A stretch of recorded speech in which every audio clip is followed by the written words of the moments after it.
الحسين قدوة الممهدين.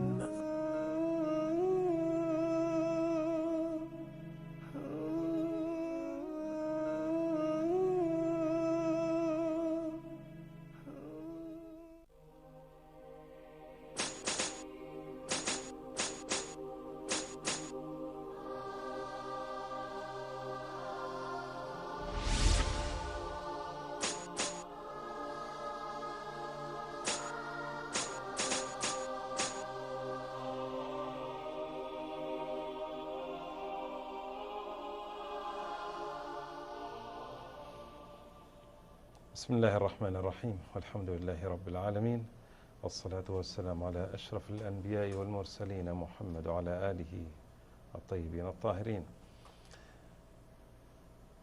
السلام على الحسين وعلى علي بن الحسين وعلى أولاد الحسين وعلى أصحاب الحسين. السلام على مولانا ومهجة قلوبنا الإمام المهدي عجل الله تعالى فرجه الشريف وعظم الله له الأجر. مشاهدينا الكرام، السلام عليكم جميعا ورحمة الله وبركاته، وعظم الله أجوركم بمصاب مولانا أبي عبد الله الحسين عليه السلام. الإمام الحسين عليه السلام ذبح من الوريد إلى الوريد، فمن ذا الذي تجرى على جده الرسول الأكرم محمد صلى الله عليه وآله وشهر السيف واجتز رأس الإمام الحسين الشريف؟ هل من الصحيح والمنطقي أن يقتل الإمام الحسين عليه السلام ويسبى وتسبى نساؤه من قبل شيعته؟ إذن أين هو التاريخ؟ من هم قتلة الإمام الحسين عليه السلام؟ وما هي الحقيقة؟ وأين نجدها؟ وما هي المسؤولية الشرعية لعرض أحداث كربلاء الدامية؟ مشاهدينا الكرام، في هذا اللقاء كما في اللقاءات السابقة يسعدني ويشرفني أن ألتقي في ضيافة سماحة الشيخ أحمد سلمان، الباحث والكاتب في الشؤون الإسلامية، لنتناول هذا الموضوع. السلام عليكم سماحة الشيخ، وعظم الله أجوركم. وعليكم السلام وأحسن الله لكم العزاء. والله أجوركم، حياكم نعم. الله وبياكم. حياكم الله. كما في اللقاءات السابقة نبدأ هذه الحلقة حتى يكون هناك اتصال بما تناولناه في الحلقات الماضية، نأخذ ملخص لما تناولنا. أعوذ بالله السميع العليم من الشيطان الغوي الرجيم. بسم الله الرحمن الرحيم، وأفضل الصلاة وأزكى التسليم على سيد الأنبياء وخاتم المرسلين وحبيب إله العالمين أبي القاسم محمد صلى الله عليه وعلى أهل بيته الطيبين الطاهرين، واللعنة الدائمة الأبدية على أعدائهم ومبغضيهم من الآن إلى قيام يوم الدين.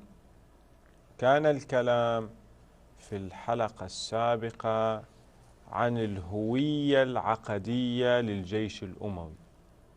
التهمة كانت هي أن هذا الجيش الذي قاتل الإمام الحسين عليه السلام هم من الكوفة وهم من الشيعة، وقد فندنا في الحلقات السابقة هذه الدعوة وهذه التهمة، وأثبتنا أن القضية لا غير صحيحة.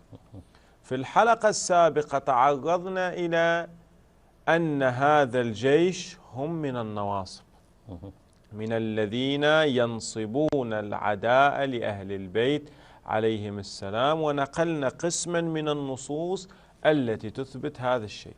فالذين قتلوا الإمام الحسين عليه السلام ليسوا من الشيعة، بل ليسوا من المسلمين أساسا، إنما هم من النواصب كما ذكر ابن تيمية وغيره من العلماء والمؤرخين.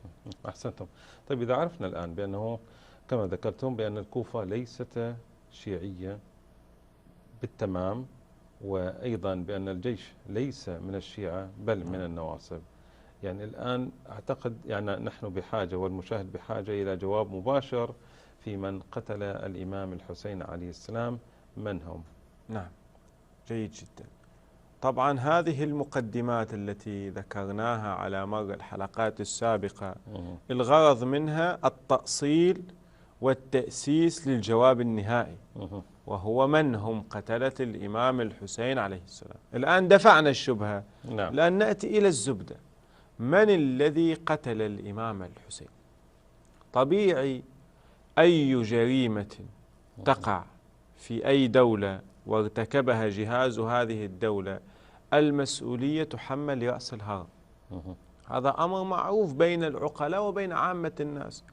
أي دولة حتى لو شرطي واحد يرتكب مثلا جريمة بسيطة تحمل هذه الجريمة إلى كل جهاز الشرطة وإلى الوزير بل وإلى أعلى السلطة. هذا أمر معروف ومشهور بين الناس.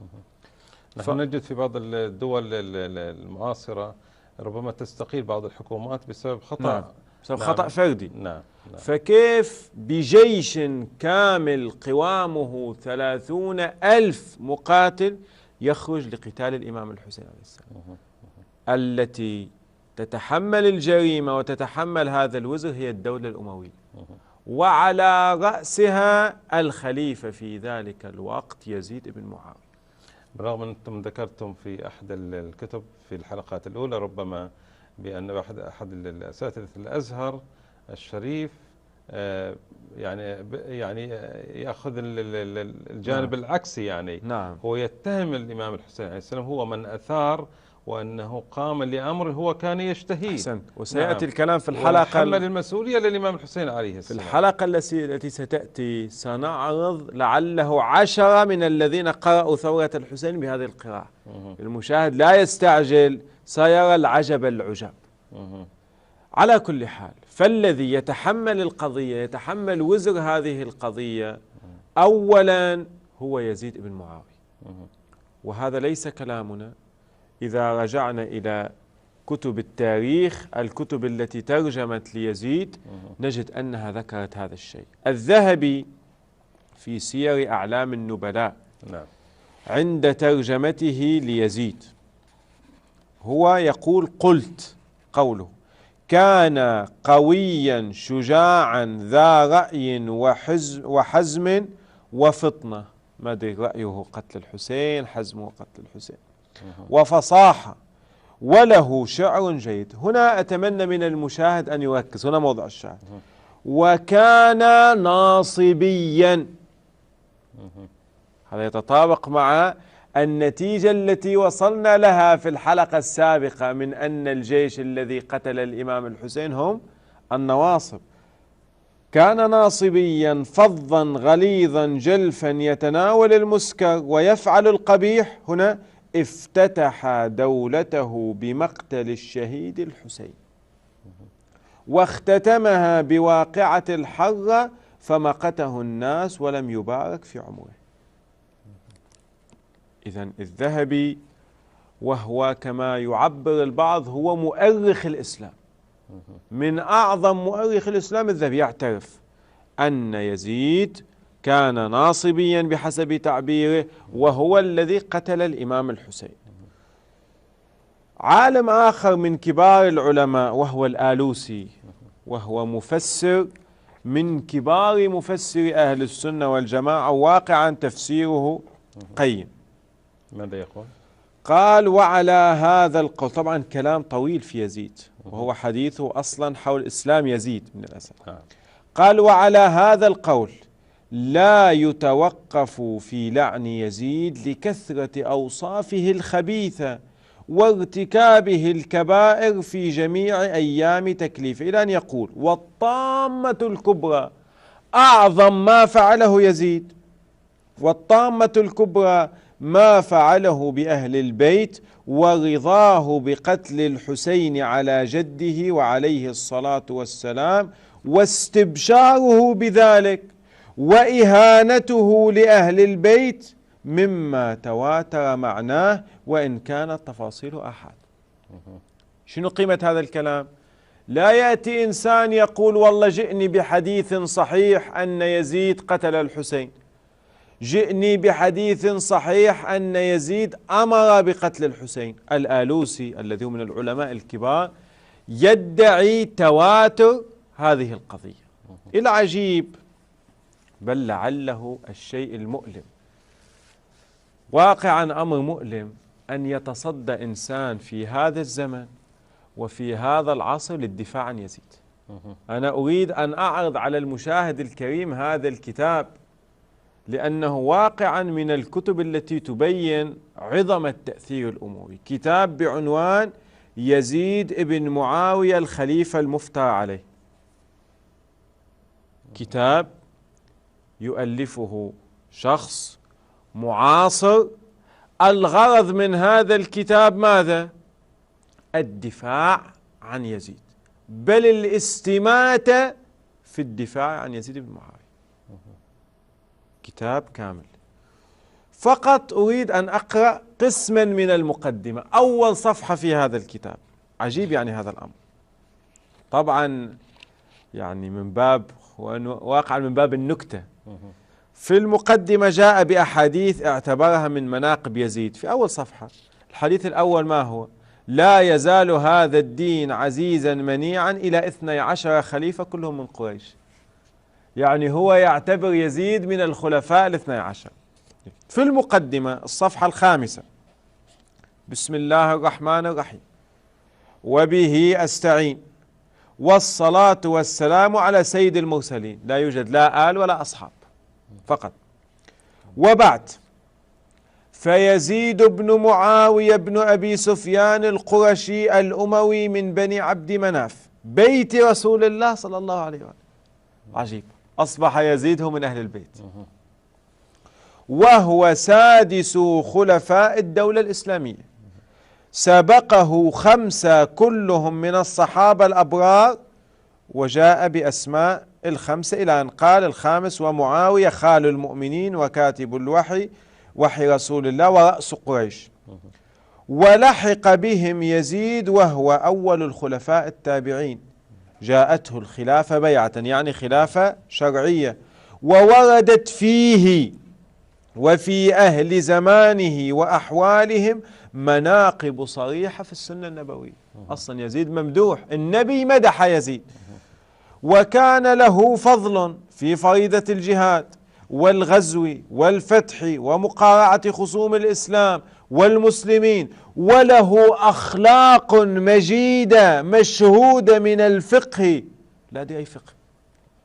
هل من الفقه قتل الحسين عليه السلام؟ هل من الفقه سبي نساء بيت النبوة؟ والله لا أدري أي فقه. والعدل، عدل، والحلم والنجدة والشجاعة وإغاثة الملهوف عبيد الله بن زياد، وإنصاف المظلوم، والاجتهاد والجود والسخاء والبلاغة والخطابة، كما كان حسن الإدارة في اختيار الرجال وسياسة الأمة. طبعا هذا مجرد رأي شخصي، يعني لا يعني ليس له القيمة التاريخية في التوثيق. يعني هذا الرأي جذوره التاريخية ضاربة في القدم. والدليل على هذا ابن الجوزي في مقدمة كتابه، عنده كتاب بعنوان دفع التشبيه بأكف التنزيه. في مقدمته قال أن المذهب الحنبلي، وحنبلي هو زعيم الحنابلة في وقت هذا في القرن الخامس، شانه البعض بحبهم ودفاعهم عن يزيد. المصدر لم آتي به، لكن هذا هو مقدمة كتاب دفع التشبيه بأكف التنزيه. وهو ابن الجوزي كتب كتابا بعنوان الرد على المتعصب العنيد المانع من لعن يزيد. ذكر فيه أن بعض معاصريه يقدسون يزيد ويعتبرونه، مثل ما إن صح التعبير، تابع الصحابة، يعني أحكام الصحابة سرت ليزيد. طبعا نحن لا نعمم هذا الرأي، نقول كل من خالفنا يحمل هذا الرأي، لا. وإلا الآلوسي، نحن استشهدنا بكلام الآلوسي واستشهدنا بكلام الذهبي، نقول لا، هذا الرأي موجود. لكن في المقابل عند الشيعة لا تجد شيعيا يرضى عن يزيد، بل لا تجد شيعيا يعتقد شرعية خلافة يزيد، ولا بل كل الشيعة فردا فردا يتعبدون بالتبرؤ من يزيد. وزيارة عاشوراء أفضل شاهد على هذا. نعم، يعني مثل هذه الآراء أعتقد بأن الشيعة يعني أسمى وأرقى من أن تقف موقفا حيال يعني مقالة شخصية أو شخص ذو رأي، أو أنها تعمم هذا الأمر على طائفة معينة. نعم أبدا، هذا نعم. الشيء غير صحيح. التعميم نحن نرفض هذا الشيء، مثل ما رفضنا أن نتهم بغير وجه حق، أيضا نرفض أن نتهم غيرنا بغير وجه حق. هو من الجيد طبعا أنه يكون هناك عرض فعلا، عرض موضوعي لأحداث كربلاء، ويعني وحتى ما يتبعها يعني من ويلات ثقافية فكرية مشوهة ومشوهة للأسف تمتد عبر الزمان حتى هذه اللحظة التي نعيشها. نذهب إلى فاصل إن شاء الله تعالى، نرجع نكمل سماعة الشيخ. إذن أجزاكم الله مشاهدينا الكرام، وانتظرونا حتى نعود بعد هذا الفاصل.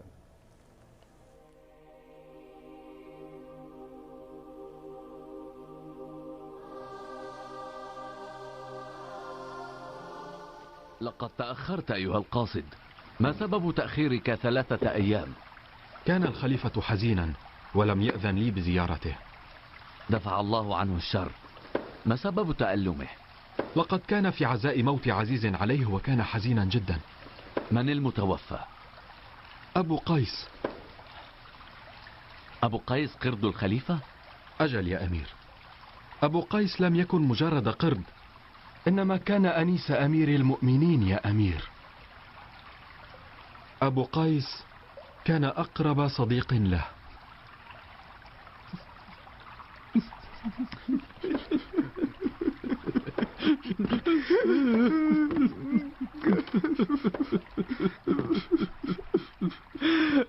إنها لرزية عظمى.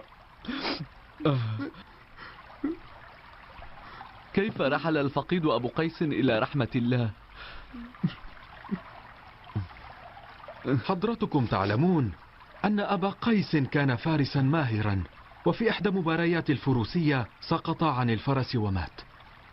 لكن القرائن والظواهر يا أمير كلها تدل على أن خائنا ما أرخى حزام الفرس ليقتل أبا قيس. السلام على الحسين وعلى آله الكرام. سمعت الشيخ حياكم الله. حياكم الله. نعم، تناولنا في الجزء الأول من هذا اللقاء شخصية يزيد. الآن ما هي الشخصية التالية؟ نعم، يزيد كما ذكرنا هو المتهم الأول بهذه القضية، وبينا إقرار المؤرخين بجريمته وبينا رأينا فيه. ولا يوجد عاقل لعله في هذه الدنيا يقول أن يزيد من الشيعة. نعم، غير العقلاء ربما يقولون هذا الشيء، أما عاقل يقول يزيد من الشيعة لم أسمع بهذا.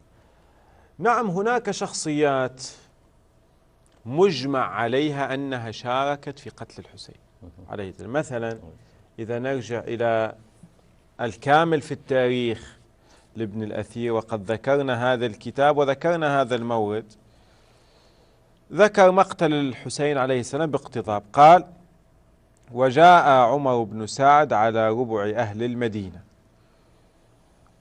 عمر بن سعد عنده جيش. على ربع أهل المدينة عبد الله بن زهير الأزدي، وعلى ربع ربيعة وكندة قيس بن الأشعث، وعلى ربع مذحج وأسد عبد الرحمن بن أبي سدرة الجعفي، وعدد أسماء معروفة. نحن كلامنا ستكون في هذه الأسماء التي كل المصادر التاريخية ذكرت أنها شاركت في قتل الحسين. أنا كنت سأسألك يعني لماذا يعني انتخبت هذه الأسماء بالذات تحديدا؟ نعم، لأنه هذه الأسماء مجمع عليه.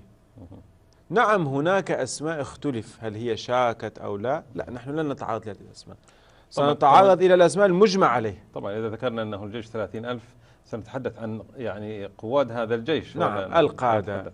من المعروف المشهور الذي لا خلاف فيه أن قائد الجيش الأموي هو عمر بن سعد. لعله لا يوجد مخالف. أولا، من هو عمر بن سعد؟ عادة عندما تصل النوبة إلى مقتل الحسين يقال عمر بن سعد ويسكتون. عمر بن سعد هو عمر ابن سعد ابن أبي الوقاص. سعد بن أبي الوقاص الصحابي المعروف الذي شارك في فتوح العراق، والذي هو عند أهل السنة والجماعة من المبشرين بالجنة. الذي قتل الإمام الحسين عليه السلام هو عمر ابنه. فهذا الشخص لا خلاف أنه كان قاتلا للإمام الحسين. الآن نسأل: هل عمر بن سعد شيعي؟ قطعا لا، لم يقل أحد هذا. ولذلك نقرأ في الأدعية والزيارات تبرؤا من عمر بن سعد ومن الخيل التي جاءت مع عمر بن سعد. أيضا هذا الشخص لم يقل آدمي فضلا عن عاقل أنه من الشيعة. ولذلك لا تجده في كتبنا، لا تجد فيه إلا الذم الشديد والبراءة منه. قد واحد يطرح سؤال: إذن ما هو مقام عمر بن سعد عند الطرف الآخر؟ عمر بن سعد طبعا البعض عده من الصحابة، والرأي المشهور أنه ليس صحابي، إنما هو تابعي، ولد في أوائل خلافة عمر بن الخطاب. العجيب أن قسما من المؤرخين وعلماء الحديث قد مدحوا عمر بن سعد مع اعترافهم بأنه هو الذي قتل الإمام الحسين. ماذا وجدوا في شخصيته وسيرته حتى يمتدحوه بالرغم من قتله للإمام الحسين؟ الآن نأتيك بأمثلة ونترك الحكم للمشاهد. مثلا نقرأ في كتاب تهذيب التهذيب. في هذا الكتاب، عفوا الكتاب الآخر لأنه أكثر من جزء سنحتاج هذا الكتاب كثيرا اليوم. في تهذيب التهذيب قال: عمر بن سعد ابن أبي وقاص الزهري أبو حفص المدني سكن الكوفة. قال، ذكر طبعا هو مسند، وذكر ابن أبي خيثمة بسند له أن ابن زياد بعث عمر بن سعد على جيش لقتال الحسين. هذه القضية لا خلاف فيها أنها ثابتة. جيد. هذا الرجل الآن ما هو مقامه؟ نجد أنه من رواة الحديث. عمر بن سعد بن أبي وقاص روى، طبعا تهذيب التهذيب هو يذكر تهذيب التهذيب في رجال الحديث. عمر بن سعد له أحاديث حتى في السنن، في الصحاح الست. والعجيب بل المؤلم واقعا أن عمر بن سعد هو الذي روى عندهم حديث سباب المسلم فسوق وقتاله كفر، وهو الذي قاتل الحسين عليه السلام. هو ينقل هنا: قال عمرو بن علي: سمعت يحيى بن سعيد يقول، فذكر أن العزار يحدث عن عمر بن سعد. نعم. ذكر أن كثيرا حدثوا عنه، قال وعنه روى فلان وفلان، جاب أسماء. هنا المشكلة: قال العجلي اللي هو من علماء الحديث كان يروي عن أبيه أحاديث، أبوه صحابي، وروى الناس عنه، اسمعوا المصيبة، وكان ثقة، ثقة أحاديثه يؤخذ بها، وهو الذي قتل الحسين. هو يذكر هذا؟ نعم، يقول وكان ثقة وهو تابعي ثقة، وهو الذي قتل الحسين. يعني يوثقه ويأخذ بحديثه مع اعترافه أن هذا المجرم هو الذي قتل الإمام الحسين عليه السلام. لا، التعبير الذي هو لعله فعلا لساني يعجز عن التعليق، بعض الأمور يعجز. هذا قال ثقة ويؤكد، يقول أنا أعلم وثقت رغم علمي بأنه قتل الحسين. الذهبي عنده تعبير آخر، قال عمر بن سعد بن أبي وقاص الزهري هو في نفسه غير متهم، ما في مشكلة، هو في نفسه غير متهم، لكنه باشر قتال الحسين وفعل الأفاعيل. تبسيط الأمور، تبسيط هذه الجريمة الكبرى للإمام الحسين عليه السلام. نعم، هذه المشكلة. وكأنه لم يقتل، هو لو قتل إنسانا عاديا كانت جريمة كبيرة، فكيف بالذي قتل الحسين عليه السلام وقتل من معه وفعل ما فعل؟ وكلهم ينقلون في مقتل الإمام الحسين عليه السلام أن أول سهم رماه عمر بن سعد. كان الإمام الحسين عليه السلام يخطب، فأخذ عمر بن سعد قوسه ورمى سهما ناحية الحسين عليه السلام وقال اشهدوا لي بأني أول من رمى، اشهدوا لي عند الأمير عبيد الله بن زياد. لكن شوف التعبير جدا عجيب، يقول هو في نفسه غير متهم لكنه باشر قتال الحسين وفعل الأفعال. لذلك نجد أنهم يروون عنه في كثير من الكتب، يروون عن عمر بن سعد، بل في بعض الكتب ترضى البعض عليه. لكن لا نريد أن نطنب في هذه الشخصية لأنها معروفة.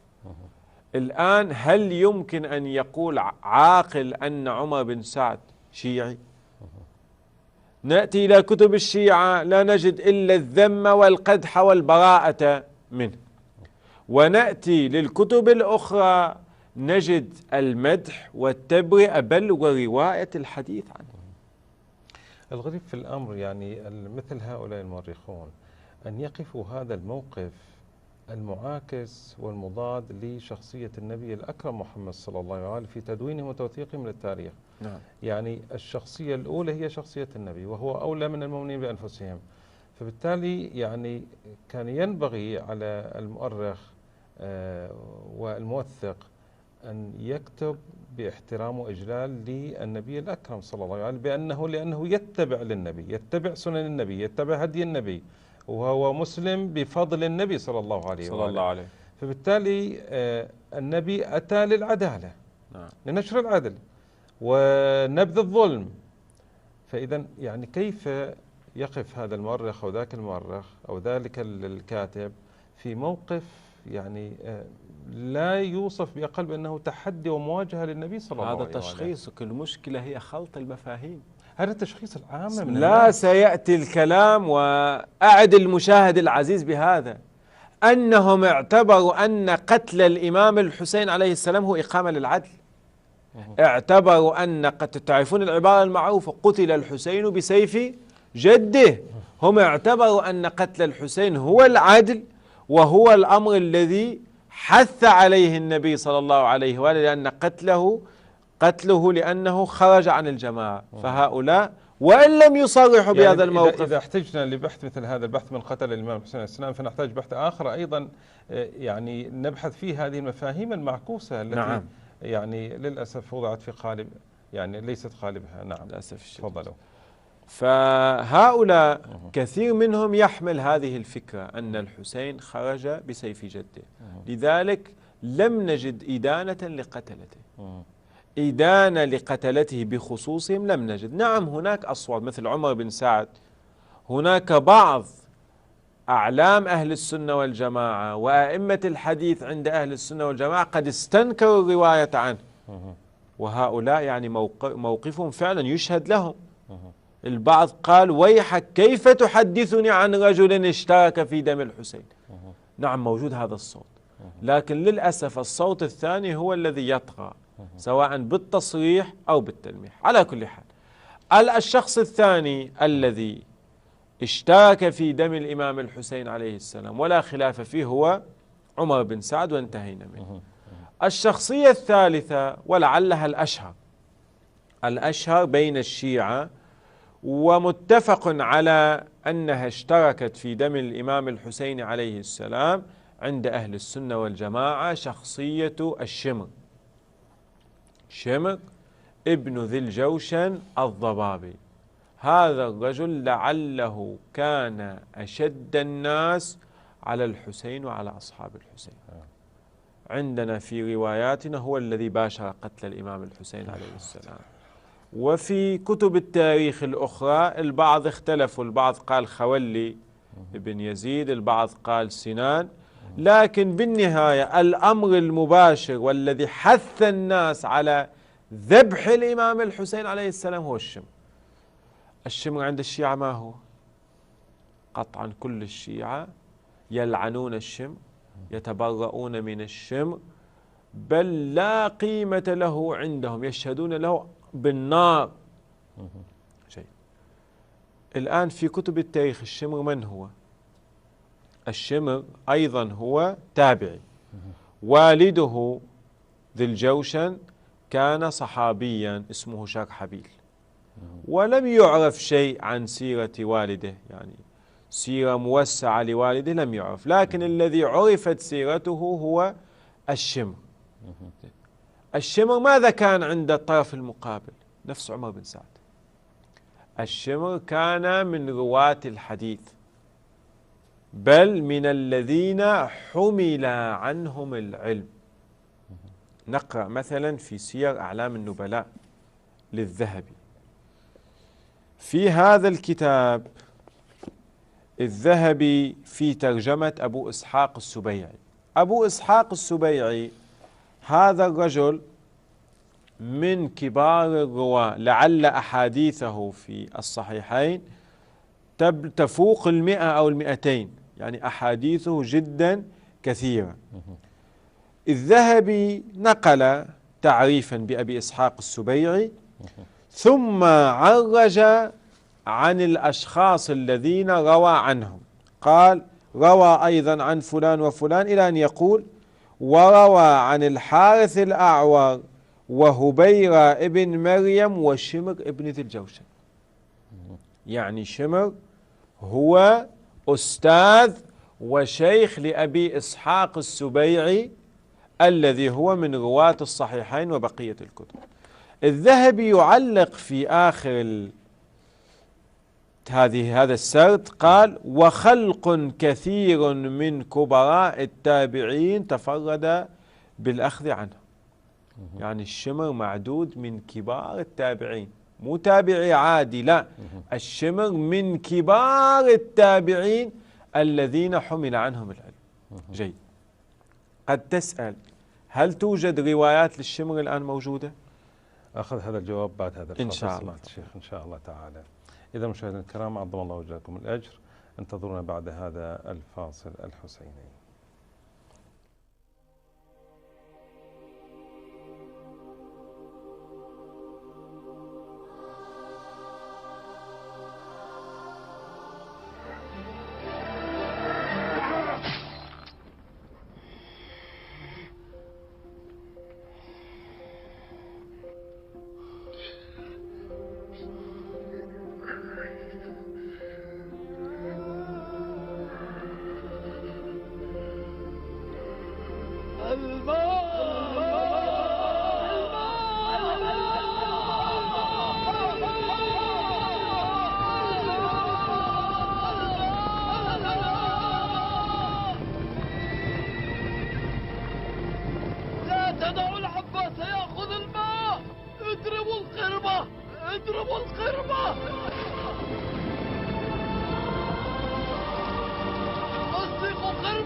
السلام عليك يا أبا عبد الله، يا حسين، يا مظلوم، حياكم الله.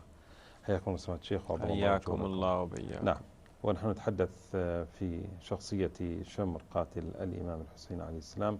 تفضل. نعم، سألنا سؤالا: هل للشمر روايات في صحاح ومسانيد أهل السنة والجماعة أم لا؟ طبعا في كتبنا قطعا لا وجود لهذا الشيء. ابن عساكر في تاريخ دمشق نقل نصا مهما. طبعا إذا يبحث الإنسان قد يقول لا وجود لروايات عنه. إذا يبحث الآن الإنسان يقوم باستقراء للصحيحين، للسنن الأربعة، للمسانيد، سيصل إلى هذه النتيجة أنه لا توجد روايات عن الشمر. نعم. لا، الشمر روى، لكن بطريقة لا يعرفها إلا من سبر الأحاديث. ابن عساكر وغيره نقلوا هذه القضية. نعم. في ترجمة الشمر قال طبعا كانت لأبيه صحبة وهو تابعي أحد من قاتل الحسين بن علي عليه السلام. روى عنه أبو إسحاق السبيعي، يؤكد الحقيقة التي نقلناها عن الذهبي. ثم ذكر كلام كثير في الشمر وترجمة الشمر وترجمة أبيه بالخصوص، إلى أن يقول: وحدثنا فلان عن فلان عن أبي إسحاق اللي هو السبيعي عن ذي الجوشن أبي شمر الضبابي. يعني أبو إسحاق السبيعي حدث عن والد شمر اللي هو شرحبيل. هنا يعلق قال شقيق: وكان ابن ذي الجوشن، يعني من؟ الشمر، جارا لأبي إسحاق في الكوفة، ولا أراه إلا سمعه منه. فيعلق ابن عساكر قال: قوله ولا أراه إلا سمعه منه، يعني أبا إسحاق سمعه من شمر ابن ذي الجوشن عن أبيه. ماذا يفيدنا هذا الكلام؟ هذا الكلام يعني أن أبا إسحاق السبيعي قد سمع أحاديث عن الشمر، لكن كان لعله حياء من الناس، لعله للظروف السياسية للكوفة، لأن المختار سيطر على الكوفة فيما بعد، لم يكن يجرؤ على التصريح باسم الشمر، فكان يدلس، لأن أبو إسحاق معروف من المدلسين البارعين في التدليس، كان يدلس ولا يذكر اسم الشمر. أو ربما وجد أنه من الوعيب أيضا، يعني مع قتله للإمام الحسين عليه السلام أن يروي أحاديث أيضا. نعم، يعني لكن بالنهاية روى عنه. لن يجد تلك الأرضية التي تستقبل، يعني لن يجد تلك العقول والقلوب التي تستقبل وترضى. لو صرح باسم الشمر لكان أهون، كنا علمنا أن هذه الرواية من روايات الشمر. الآن نحن أمام مئات الروايات لأبي إسحاق السبيعي، ونحتمل أن قسما منها مروي عن الشمر. هذه مصيبة عظيمة. مصيبة، نعم، مصيبة عظيمة. ورواياته في أصح الكتب، في البخاري، في مسلم، في الترمذي، في مسند أحمد. فهنا المشكلة. فإذا نجد أن الناس في ذلك الوقت لم يكن معيبا عندهم الرواية عن الشمر أو السماع من الشمر، بل الشمر من هذا الكلام نفهم أنه كان متصديا لرواية الحديث. عجيب، يروي حديث رسول الله صلى الله عليه وآله ويقتل ابن بنته، يعني واقعا خلط في المفاهيم وتلاعب بالدين عجيب. على كل حال، فالشخصية الثالثة هي شخصية الشمر. نأخذ شخصية رابعة تعرضت لهذا، وإلا القائمة جدا طويلة، لكن الوقت لا يسع. واقعا نحتاج يعني كتاب كامل بهذا العنوان: معجم قتلة الإمام الحسين عليه السلام. الشخصية الرابعة وهو من أشهر الشخصيات هو شبث ابن ربعي. الإمام الحسين عليه السلام في أكثر من مرة ناداه في يوم العاشر: يا شبث ابن ربعي أولم تكتب لي أولم تصنع. الشبث في أكثر من مورد خاطب الإمام الحسين عليه السلام، ولا خلاف في هذا. الشبث عندنا روايات كثيرة في ذمه ولعنه. الآن نريد أن نعرف أولا التاريخ المشرف لهذا الرجل. من هو شبث ابن ربعي؟ ابن حجر العسقلاني ينقل قسما من ترجمته، طبعا ترجمته طويلة، ينقل قسم من ترجمته. شبث ابن ربعي التميمي اليربوعي أبو عبد القدوس الكوفي. طبعا ذكر هنا دال سين، دال يعني شبث من رواة سنن أبي داود، سين يعني من رواة النسائي، سنن النسائي. قال روى عن حذيفة وعن علي. وطبعا الشبث هناك من عده من الصحابة، ولكن الحمد لله أغلبهم قالوا أنه ليس صحابي. ما هي ترجمة الشبث؟ هو يقول: قال شبث: أنا أول من حرر الحرورية، يعني أنا أول من حث الخوارج على الخروج عن علي، يعني بدعة الخوارج هو من أسسها. الخوارج الذين وصفهم النبي صلى الله عليه وآله بأنهم يمرقون من الدين كما يمرق السهم من الرمي، بأنهم كلاب النار. أول من حث الخوارج على الخروج هو الشبث. هذا واحد. اثنين، قال الدارقطني إنه أي الشبث كان مؤذن سجاح ثم أسلم بعد ذلك. سجاح هذه المرأة التي ادعت النبوة مع مسيلمة، مؤذنها كان الشبث. يعني انظر إلى التاريخ المشرف. جيد. هذا الرجل ما هو مقامه عندهم؟ قال وذكره ابن حبان في الثقات، هو من الثقات. ذكرنا يروي في سنن النساء ويروي في سنن أبي داود. ما هي المعايير التي يبني عليها ويقول بأن هذا الشخصية شخصية ثقة؟ نعم، هذا من السؤال سنأتي له بعد أن تسمع ما قاله أقدم كتاب لعله في الجرح والتعديل، وهو كتاب الجرح والتعديل للغازي. أيضا تعرض للشبث. مع كل هذا قال سمعت أبي يقول ذلك وسألته عنه، سأله عن شبث. طبعا معلوم أنه قتل الحسين، معلوم أنه شارك مع الخوارج ضد علي. قال حديثه مستقيم لا أعلم به بأسا، والذي روى أنس عنه يقال ليس هو هذا. يعني الشبث ابن ربعي ثقة، حديثه مستقيم لا بأس به، بل رواياته الآن موجودة ومعروفة في الكتب. تسألني ما المقاييس؟ هذا السؤال يحتاج بنفسه إلى حلقات، لكن أنا سأنقل لك عبارة ذكرها ابن حجر العسقلاني في نفس كتاب التهذيب. هو يذكر الحالة العامة. قال وقد كنت أستشكل، يستشكل شيء في علم الحديث. ما هو؟ أستشكل توثيقهم الناصبية مطلقا وجرحهم الشيعية غالبا.